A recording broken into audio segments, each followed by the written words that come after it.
antes de dar paso a las preguntas para nuestros compañeros y compañeras del Centro Bartolomé Las Casas, quería agradecerles a los organizadores, Carolina Neumhauser y el señor Donato Amado, por este extraordinario congreso de escrituras silenciadas, al público, evidentemente, que ha participado con alto entusiasmo en una gran multitud esta mañana. Eso es muy bueno. Ojalá que la tarde sea igual, mejor, mañana igual y aún mejor. El Centro Bartolomé Las Casas entonces agradece a todo el mundo. Estamos muy contentos de poder estar presentes acá con ustedes. Dicho eso, inmediatamente damos paso a las preguntas de nuestros compañeros y compañeras del público. Yo solo quiero, precisamente respondiendo a tu agradecimiento, Graciela, desde nuestro punto de vista también, sí, porque la verdad que el Centro Bartolomé Las Casas ha aportado fantástico, Anael, etc. Y bueno, ya vamos a hablar de eso más al final.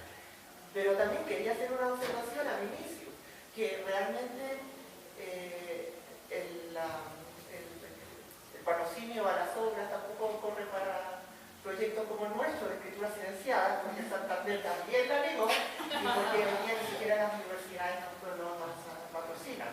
Son temas conflictivos, entonces está totalmente aislado y realmente cuesta sacar adelante este tipo, y por eso también te agradezco al CPC que nos patrocinó, nos ayudó y respaldó. Entonces, hoy día en España está muy difícil, en Europa también, y realmente entre la censura y la falta de patrocinio es dificilísimo. Pero bueno, aquí estamos, ¿sí? Vamos así.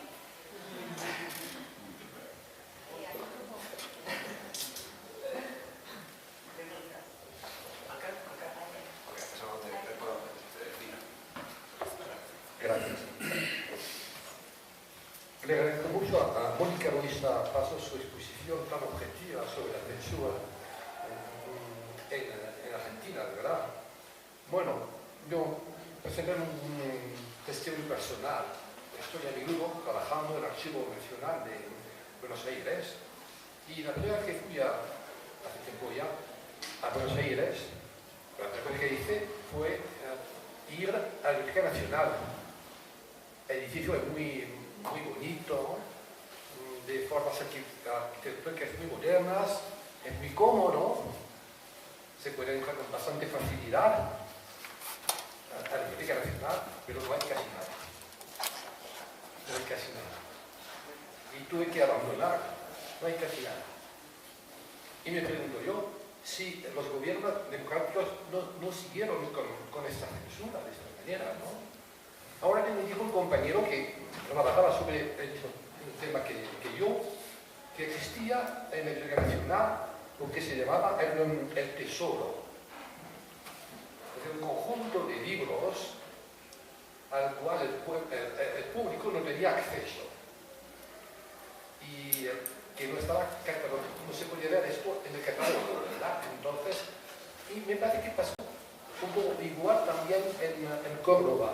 Intenté investigar también, o mejor, estudiar en la biblioteca de Córdoba, y hace poco hay poca cosa también, ¿no? Y ha pasado el tiempo, desde la caída de la dictadura. ¿Y qué pasó desde entonces? Esa es mi pregunta. Bueno, la verdad es que yo no tengo una perspectiva de lo que ha pasado a nivel nacional, pero sí es cierto que los que hacemos historia de la educación, que es el campo que conozco y que yo misma practico, tenemos una dificultad con el acceso a los archivos. En general, toda la gente que hace historia del pasado reciente pone de manifiesto que un problema es el problema del acceso al material, que es el que usted está planteando. Lo que yo he experimentado es que a veces no es que no esté el material, a veces está el material, pero el comportamiento de los funcionarios o los bibliotecarios o lo que fuere traba de algún modo el acceso al material. que habría que indagar un poco las razones de esto. Yo, cuando terminé mi ponencia, decía que uno de los desafíos es justamente que está por indagar la participación de civiles en los procesos dictatoriales. Y en Argentina lo que ha pasado en las universidades es que muchos intelectuales se reciclaron, han participado del proceso dictatorial, luego se reciclaron y continuaron trabajando en democracia. Y yo creo que ese posiblemente es un aspecto que hace, digamos, a la dificultad para acceder a los archivos.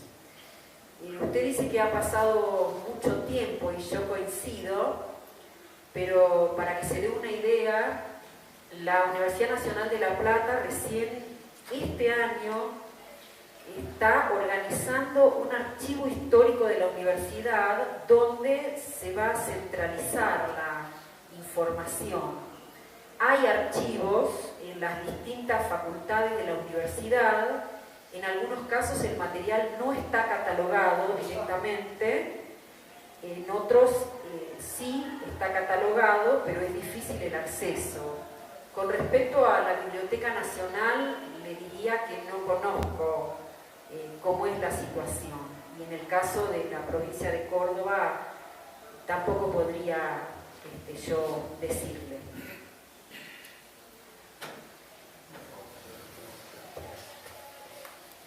Bueno, también para Mónica, que me gustó mucho tu presentación, tengo dos preguntas. Bueno, en primer lugar, mientras tú hablabas sobre lo que pasaba en la Universidad Nacional de La Plata, en los intelectuales, lo que pasaba con la censura, no podía dejar de ver el paralelo con lo que pasaba en la dictadura chilena. Y en ese sentido tú mencionabas, por ejemplo, el concepto de dictadura cívico-militar, y yo me recordaba cómo hasta el día de hoy los sectores pinochetistas claramente niegan ya usar el concepto de dictadura militar y prefieren usar el concepto de gobierno militar, hasta el día de hoy. En relación con eso, lo que me gustaría saber, me gustó mucho como tú señalaste, como tú definiste, este paso al concepto de dictadura militar a dictadura cívico-militar. Y la pregunta tiene que ver si este concepto está de alguna manera, se complementa o es distinto a los que habían usado anteriormente, justamente en el periodo de la dictadura y la transición, Guillermo O'Donnell, para referirse fundamentalmente al concepto de Estado burocrático autoritario, o bien Manuel Antonio Garretón, para referirse al concepto de régimen autoritario. Esa es una pregunta. Y la otra pregunta, tú mencionaste el tema de la doctrina de seguridad nacional, te referiste a la teoría de identificación marxista, a los aparatos de seguridad. Indiscutiblemente que esto pasa en Argentina, pero también pasa en los otros países ya que tienen dictadura militar. Entonces la pregunta mía, y a partir de eso se crea, que tú lo debes saber muy bien, el plan Cóndor, sobre todo para compartir información en el ámbito de inteligencia. La pregunta, al escucharte a ti, la duda que me surge, es si también en el plan Cóndor se contribuyó con respecto al sistema de censura. Hubo también información que se compartió con respecto a controlar los sistemas de censura en estos países. No sé si me entiendes, si queda clara la pregunta. Eso básicamente. Bueno, a ver, con respecto a la cuestión de el cambio de la denominación de dictadura militar a comenzar a hablar de dictadura cívico-militar, en rigor, esto, digamos, en el ámbito de la historiografía, comenzamos a hablar de dictadura cívico-militar a partir de algunos estudios que en principio fueron estudios europeos que plantearon que los regímenes fascistas y las dictaduras militares en general no pueden haberse producido sin consenso, o sin algún grado de consenso, y esto de algún modo involucra la participación de la sociedad civil, ¿sí? Entonces, la historiografía empieza a tomar, digamos, como objeto de estudio esta cuestión de el consenso o cierto grado de consenso como un componente central de legitimación de los gobiernos dictatoriales, ¿sí? Ese es el marco de referencia de la historiografía que yo conozco de esta terminología de dictadura cívico-militar, que a mí en el caso de Argentina me parece que es realmente relevante y creo que ha abierto un foco de indagación desde hace ya una cantidad de años. En el caso de la historiografía de la universidad en particular, esto significó comenzar a pensar en cómo los grupos intelectuales de élite, sobre todo algunos grupos de las disciplinas más tradicionales, tuvieron participación dentro de las instituciones universitarias como funcionarios, dando apoyo, prestando, digamos, consenso. Por ejemplo, esto ha significado comenzar a estudiar cómo intelectuales de gran trayectoria académica, de disciplinas tradicionales, han sido rectores en algunas universidades argentinas, han sido decanos civiles durante el periodo dictatorial. Así que, bueno, a mi juicio es bien interesante. Con respecto a si esta conceptualización tiene que ver con el concepto de Guillermo O'Donnell, hasta donde yo sé, la idea del Estado burocrático autoritario de Guillermo O'Donnell estuvo acuñada en relación con la dictadura militar anterior, que es en Argentina el onganiato, la dictadura de Onganía, ¿sí? Y con respecto a lo de Manuel Garretón, en rigor, bueno, te confieso que yo no conozco tan profundamente la obra de Garretón como para meterme ahí. Bueno, y respecto del Plan Cóndor, me parece sumamente interesante la pregunta que vos hacés, porque efectivamente, bueno, todas las investigaciones muestran que las dictaduras del Cono Sur estuvieron coordinadas para la represión, y esto está suficientemente demostrado, por ejemplo, en las desapariciones y asesinatos que militares de un determinado país llevaban a cabo en otro país. Por ejemplo, bueno, nosotros tenemos el caso de Hellman, que recuerdo en este momento, como un caso emblemático, digamos, de una desaparición que se sustanció en el Uruguay. Y así hay numerosos ejemplos. Yo la verdad es que no sé si está estudiada la coordinación del Plan Cóndor para estos aparatos de censura cultural. Lo que sí te puedo decir es que en la Universidad de La Plata hace unos 5 años aproximadamente se encontraron unos archivos en la Facultad de Periodismo y Comunicación Social que dan cuenta de que había militares paraguayos que hacían inteligencia en Argentina, particularmente en la Universidad de La Plata. Bueno, esos archivos han dado lugar a algunas investigaciones que están todavía en curso, pero yo conjeturo que las mismas labores de inteligencia del aparato estatal de censura nacional quizás pueden haberlas realizado bueno, estos militares de otros países del Cono Sur en nuestras universidades nacionales y viceversa. Gracias. Sí, gracias. Es un comentario en torno a la exposición de Vinicius que me ha parecido sumamente interesante, y creo que lo que ocurre en Brasil no solo está pasando ahí, sino está pasando prácticamente en todo el mundo, por lo menos en América Latina y España, y es de qué manera la censura de mercado, este término que has acuñado, está silenciando una serie de voces que son críticas y que plantean desafíos respecto a cómo crear, ¿no? A través de los patrocinios, como bien has mencionado, a través de leyes, incluso impulsadas por los propios estados, que favorecen esta cuestión de costo-beneficio sin pensar en qué es beneficio, ¿no? O también a través de premios literarios, ¿no? Me acabo de enterar que en España me ha parecido ya como el no a más, digamos, la guinda que corona el pastel infame.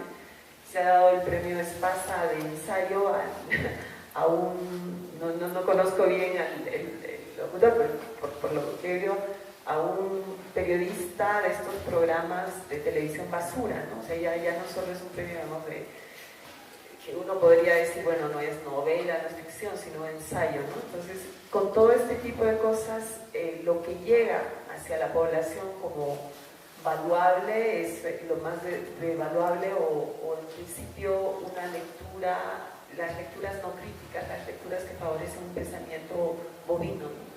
Entonces creo que eso es muy, muy interesante porque al no haber estímulos, por un lado hay mucha gente que dice, bueno, vamos a escribir cosas bobaliconas, vamos a crear productos bobalicones porque esto es lo que tiene, lo que me va a dar dinero, o en otro caso, claro, hay gente que está produciendo cosas muy críticas, no tiene espacio para que ese pensamiento crítico, esa creación crítica llegue a un público más alto. Entonces creo que es peligrosísimo y al mismo tiempo está muy bien armado, porque en contextos de dictadura podemos verlo muy claramente, ¿no? La dictadura de algún modo sanciona, restringe y no lo vemos, pero cuando esto está funcionando a nivel global y en democracia, no hay manera de cuestionarlo frontalmente porque parece que es simplemente el tema del respeto a la libertad de expresión, pero hay todos estos aparatos que están detrás, ¿no?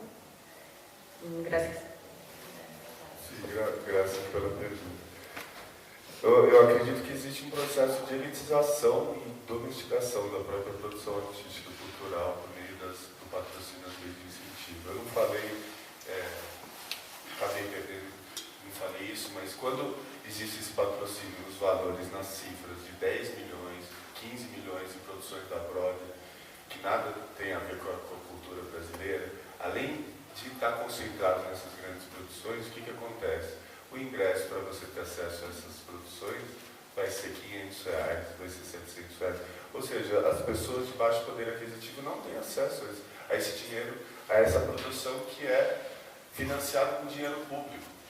E realmente, por exemplo, os projetos culturais do Nelson Rodrigues e do Plínio Marcos, aprovados pela Lei Rouanet, um do Plínio Marcos feito pelo filho dele, o Plínio Marcos foi censurado, tem os processos de censura dele no BICOM, no Arquivo Muriel Silveira, e não consegue, foi silenciado durante a ditadura e continua silenciado, porque nenhuma empresa quer associar a imagem dela a essa linguagem que ele trabalha nas peças dele. Ele traz toda essa cultura, todos esses personagens, todos esses temas polêmicos e ao mesmo tempo muito crítico, o próprio Nelson Rodrigues também, e acaba tendo essa concentração de verba.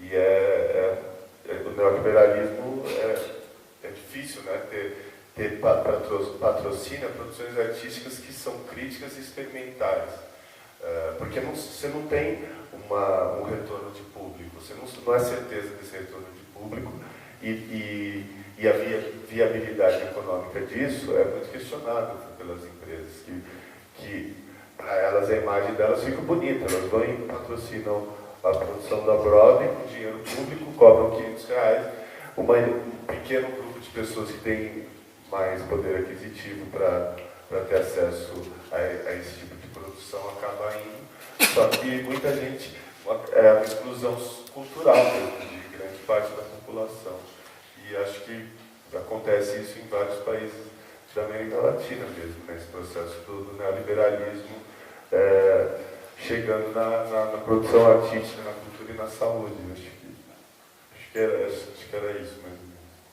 Obrigado.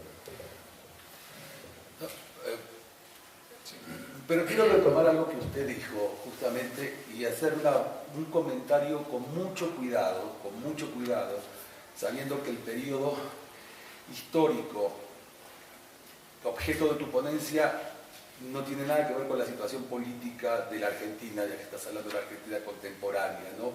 Pero a propósito de del estado de la Biblioteca Nacional, que usted bien señaló y yo comparto, puedo decirle que sigue más o menos igual actualmente, ¿no es cierto? No hay una política de compra estatal de libros que suplan a la Biblioteca Nacional.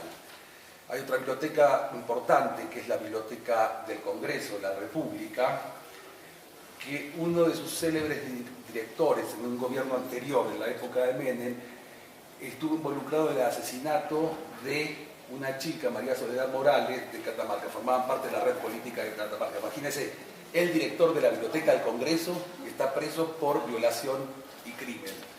Pero más allá de eso, para hablar brevemente del estado de las bibliotecas, ¿no?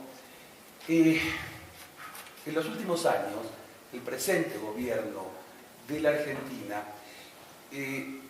realizó una serie de leyes relativas a el consumo de objetos y bienes culturales, entran ellos dentro de la bolsa, en el extranjero. Hoy por hoy se publica mucho en otros idiomas, se puede acceder a esos productos, a los libros publicados en francés, en inglés, en alemán, etc., vía los mercados informáticos, internet, los mercados como Amazon y demás, y el gobierno argentino pone trabas para el acceso a esos bienes, a esos libros que se publican actualmente, ¿no? Y que cualquier investigador está necesitado de ellos. El anterior secretario de Comercio Exterior puso trabas, pero formales, ¿no es cierto?, instando a pagar un sobreprecio, un 25% más al precio del libro que se compraba vía internet.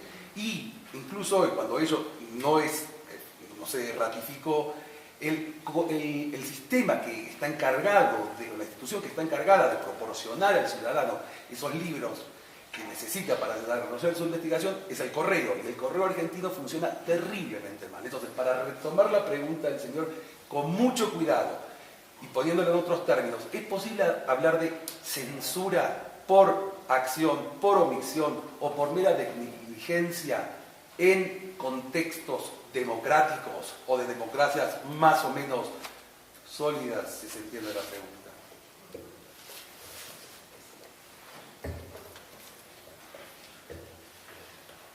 Bueno, una pregunta para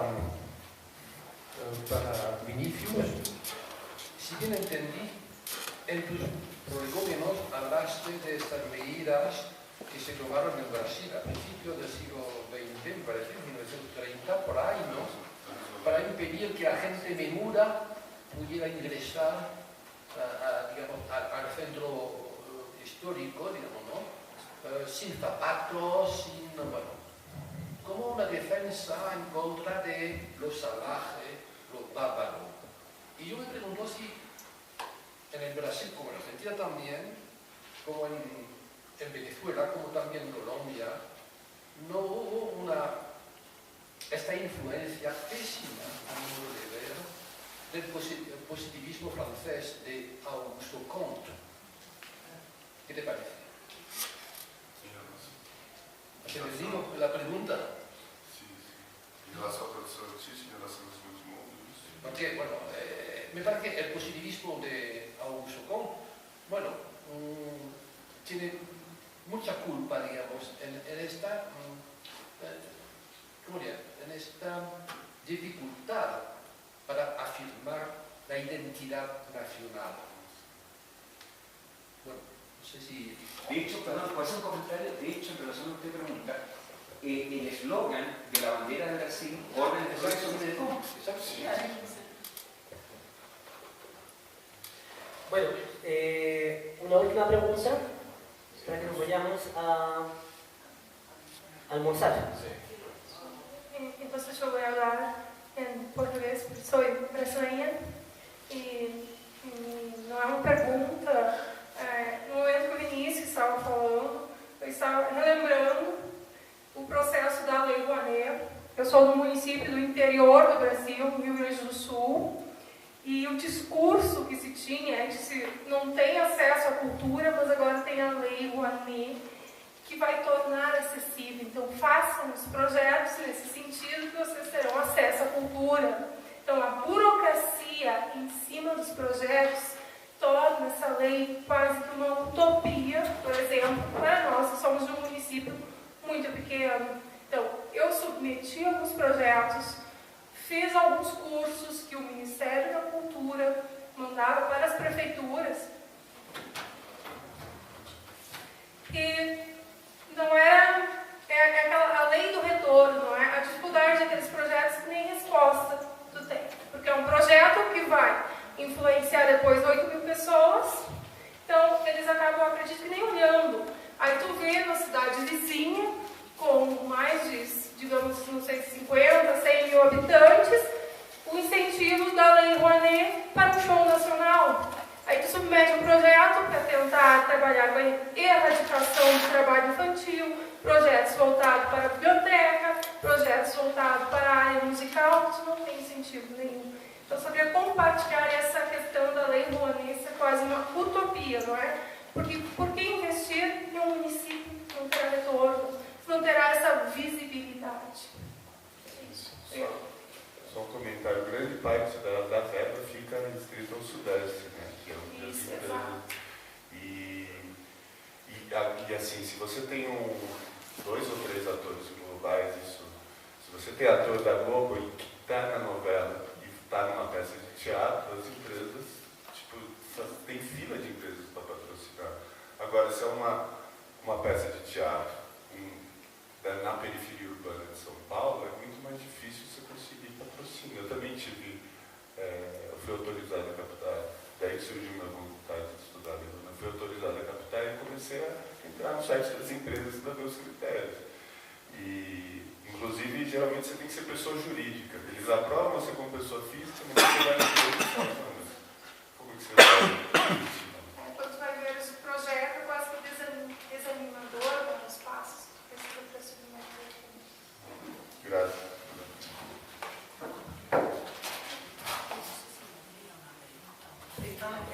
Era una pregunta, sí, pero... Mónica, esa pregunta sí, una pregunta. Claro. Para hacerse cargo. No, por la preocupación de saber si era una pregunta. Era una pregunta, claro, efectivamente era una pregunta. Bueno, la verdad es que el micrófono fue para sí, allá, por eso. pero no quería irme con esa preocupación. En rigor, yo no conozco, digamos, esta cuestión que vos estás mencionando, de estas trabas al acceso, digamos, a la bibliografía. La verdad es que lo único que podría hacerte es un comentario que serían como interrogarme, ¿no? En el sentido de cuándo uno podría decir que hay un proceso sensorio, digamos, cuando uno no puede acceder, en este caso, al material bibliográfico. Me parece que uno podría hablar de un proceso de censura si y solo si media una cuestión ideológica que pone en tela de juicio los contenidos de los mensajes y desde ese lugar entonces interfiere, digamos, en el acceso de la población, o en este caso, como vos decís, de los investigadores al material bibliográfico. Creo que puede haber, digamos, otros procesos en los cuales el acceso a la bibliografía está dificultado por motivos económicos, por cuestiones de mercado, incluso por cuestiones de burocracia, ¿sí? No sé lo que se aplica a este caso que vos planteás, pero bueno, en Argentina, por ejemplo, los investigadores, los universitarios en general, tenemos trabas de acceso a la bibliografía muchísimas veces, por ejemplo, por motivos económicos, digamos, porque si uno, digamos, hace una ecuación, digamos, entre los salarios que uno percibe y los costos de la bibliografía que uno necesita como investigador, bueno, para investigar tenés subsidios, pero uno ya sabe lo que pasa. Los subsidios, por lo menos en la Universidad de La Plata, nunca alcanzan, siempre están muy lejos de los costos de la producción editorial. Entonces, ese es un ejemplo claro de restricción al acceso a la bibliografía para investigar, que bueno, está motivado tal vez en la falta de una política de acceso fundada en, bueno, mejorar esta ecuación entre los salarios y los costos de la producción editorial. No sé si esto... Sí.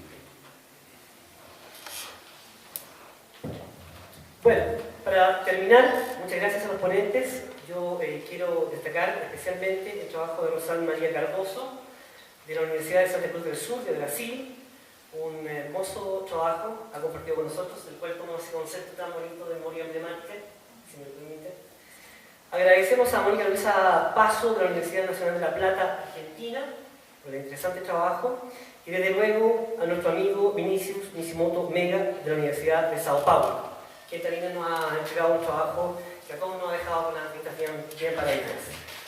Muchísimas gracias a todos y a todas, gracias a ustedes, a almorzar.